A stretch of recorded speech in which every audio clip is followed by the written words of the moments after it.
Hi, I'm Amy from epoddle, and welcome to the new Millennial Moms.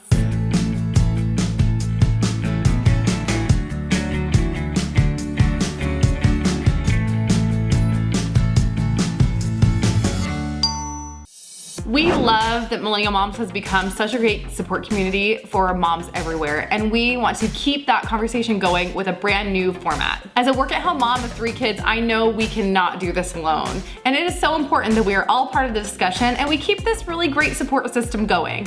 Which leads us to a brand new segment, which I'm so excited about, and it is Real Momversations, which is a mom conversation, obviously. And we know it's so hard to have those conversations, and we want to chat about them, right? So today we're gonna talk about communication, and I have ErinandBaby here. I'm so excited. She is so awesome, and I'm gonna let her intro herself. So Erin, thank you for being here. Of course. I am Erin. For those of you who aren't familiar with me or my channel, I have 2 boys, Ryan and Nolan. Ryan is 4 and Nolan is 2, so I definitely have my hands full. I'm also married to my high school sweetheart, Dave, and I got a big old smorgasbord of videos on my channel. So yeah, we have a bunch of fun on our channel. And you can totally tell. I feel like when I watch you guys, I want to just like hang out. And especially you and Dave. And you and Dave have been together about the same amount of time that Eric and I have been together. So I feel like, yeah, like a long time, like since you were 14, right? 14, 15? Yeah. And same with us. And so I'm like, oh my gosh, we would totally be best friends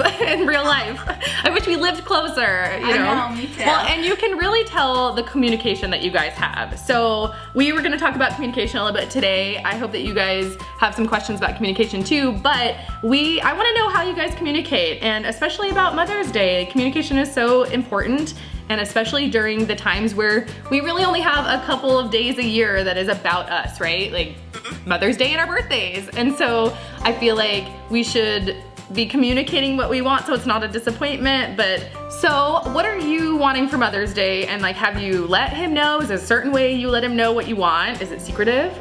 I used to be really like kind of just leaving it up to him, but I learned that men are not mind readers, and it kind of took him telling me that for me to understand that. So I know now that I have to say, this is what I would like, very specifically run it out in an outline and be like, hey, this is what I expect. And then that's hopefully what you'll get. You have a better chance at actually getting what you want. So like a lot of other moms out there, I have a hard time spending money on myself or having other people spend money on me as well. It's just like, oh, I want it, but do I really need it? The kids need this, or, you know, things like that. So all I really am asking for this year, you know, flowers might be nice, but maybe just a little chance to sleep in, not doing any laundry or cleaning or anything like that, and maybe a couple diaper changes here and there. I don't mind taking over the poopy ones, because I'll be honest, he's not the best at it, so I'll do that, but you know, just a little bit less on my end.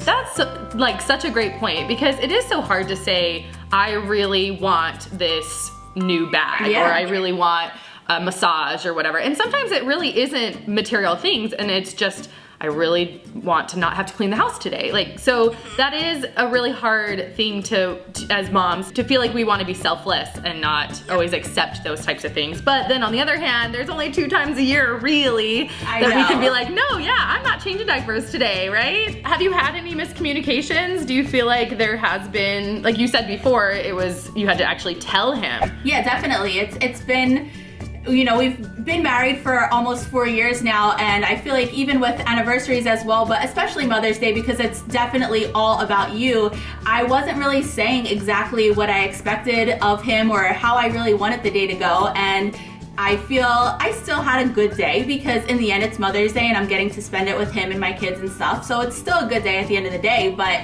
it's like, oh, I really was hoping for this or really hoping for that, but he doesn't know if I don't tell him. He's not a magician. He's not a mind reader. He can't just pull things out of a hat and be like, oh, is this what you wanted, without me dropping hints at least, or just flat out telling him. And sometimes just a picture of the tag, like, this is what I want. Yeah. Go to Nordstrom right? and get Send some pictures through text or something like that. Oh, but yeah, you definitely have to with guys. I've learned through our long relationship, you gotta tell them what you want. And I think they just aren't necessarily thinking about it as often as we are, you know? So we think, oh, we know what we want, and oftentimes we always are kind of loving the way we want to be loved, right? So if I'm gonna buy him a massage because I would love a massage, but he might not want that, right? So it makes a lot of sense that you really have to make sure you're on top of it, and it beats being disappointed. Yep. I feel like if you're really, the lack of communication can really hinder it more than help it. So it makes sense to just say, hey, look, I really need a day off from dishes because I'm so over it.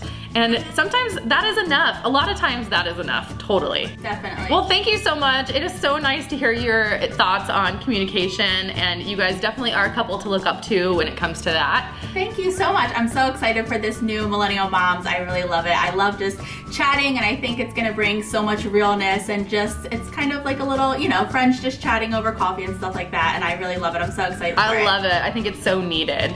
Let's keep this conversation going in the comments below. Let us know if you have any funny stories about miscommunication with your spouse, or if you have some awesome tips about communicating. Be sure to like this video and subscribe if you haven't already, and we'll see you next time. Bye.